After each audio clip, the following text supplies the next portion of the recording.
athletes and shoulder pain. It's like peanut butter and jelly. We're seeing more and more athletes have shoulder pain. We have too much activity and not enough rest. Unfortunately, most of the people that come in with shoulder pain get the wrong diagnosis. And that's because most of the people that come in have impingement syndrome. It's the most common cause of shoulder pain. That's when we're doing too much activities in front of us.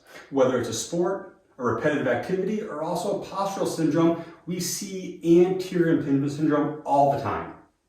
That's Hawkins-Kennedy and Neer's test being positive. Hawkins-Kennedy, 90 degrees of flexion, 10 degrees of adduction, force a little bit of internal rotation, and getting reproduction of pain in the anterior lateral shoulder. We're also going to see a positive Neer's test.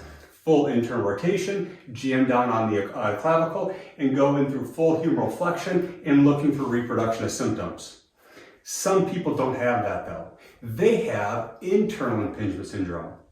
Unfortunately, with our overhead athletes, they have to take their arm in full external rotation and abduction. Now they need to heave a ball, a javelin, a volleyball, whatever it is, through full internal rotation at extreme amounts of acceleration and deceleration. When that happens, we get a lot of laxity in the front part of the shoulder, and the back of the shoulder pays the price. Our supraspinatus and our infraspinatus get pinched there. And it's due to a ton of reasons, but the most importantly, these patients need extreme ranges of motion to get faster fastballs, to hit the volleyball harder, so they're going to go for further and further torque to make that performance gain. How can you identify posterior internal impingement syndrome? I use Jobe relocation test. I'm going to have Jeff lay on your back for me. What we're going to do is we're going to see, is this humerus now translating anterior and superior and forcing that pinching sensation in the back? What you can do is you can bring your patient passively into full external rotation, and you're looking for reproduction of pain like any other orthopedic test.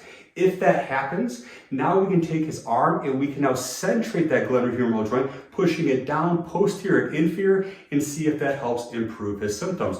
If his symptoms go away, you can stay right there, then he has internal impingement syndrome. So what can we do about that? Well, unfortunately, these patients have tension in their posterior capsule, creating something called glenohumeral internal rotation deficit. So when you have the patient nice and relaxed, you take it at 90 degrees of abduction and you let the arm drop. And right here, we have a baseball player who's out of season. I would assume in season, it probably looks a little bit worse. And I'm gonna have him take his hand, and now he's gonna push his hand gently, 10% of force, up into my hand.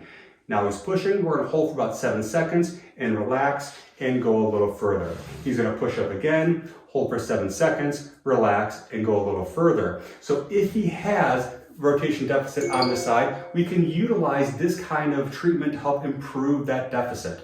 One thing he can do for himself is, once again, I can treat him in office, but we need him to also be treating himself at home. Go on your side and face me. I can have him laying on his shoulder. He's going to once again have his arm out 90 degrees of humeral flexion. And now we can really see where that internal rotation deficit is. He's going to put his hand on top here. Now I'm going to guide that first time in my office. Gently push in your hand. He's holding for 7 seconds. And then he's going to relax. Now when he relaxes, he's not going to just jam his arm down. Instead, he's going to let it relax, taking advantage of post-isometric relaxation, and now gently take it a little bit further.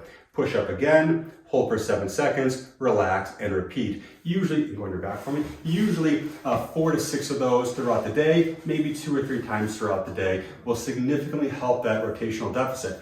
Now, if I want to improve the inferior glide of that glenohumeral joint on the glenoid, one thing I can do is grade 3 mobilization. The way I do that in my office, having the patient in the supine position, I'm going to have the patient nice and relaxed. Now remember, people with shoulder pain aren't very compliant with letting that shoulder relax. It's painful, and it's a hypermobile joint. So you want to really provide some security, let them know you're not going to do anything quick and induce any kind of pain. I'm going to use a nice gentle contact. I'm going to find the acromion. I'm going to drop just off that onto the actual humerus.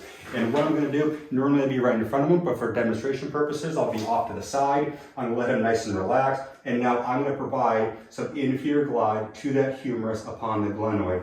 Providing 3 sets of 10 repetitions in my treatment office will help restore some of that inferior translation.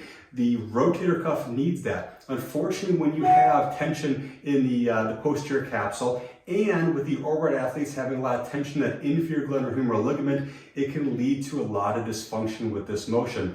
Now, if you have any interest in learning about overhead mechanics and baseball type stuff, you can look at Gestalt education. Brett Winchester and Taylor Premer do an amazing job when it comes to doing a podcast on this and interviewing ATCs, physical therapists, chiropractors, medical doctors on different conditions. And this is one of the great ones that they do when they talk with Major League Baseball trainers, physical therapists, and also chiropractors. You can also check out the work with Tyler White. He does an amazing job working only with baseball players, and he'd be a great resource if this is something you have an interest in your practice. Now, the safest kind of exercise that I provide these patients at the very beginning are isometric exercises to rebalance those muscles around the shoulder joint. You can find all those exercises within ChiroUp. Now remember, this diagnosis is not yet in ChiroUp. It's going to be in the next month, and you'll be able to provide the best patient education, the best treatments, and also the best exercises for your patients. Check it out.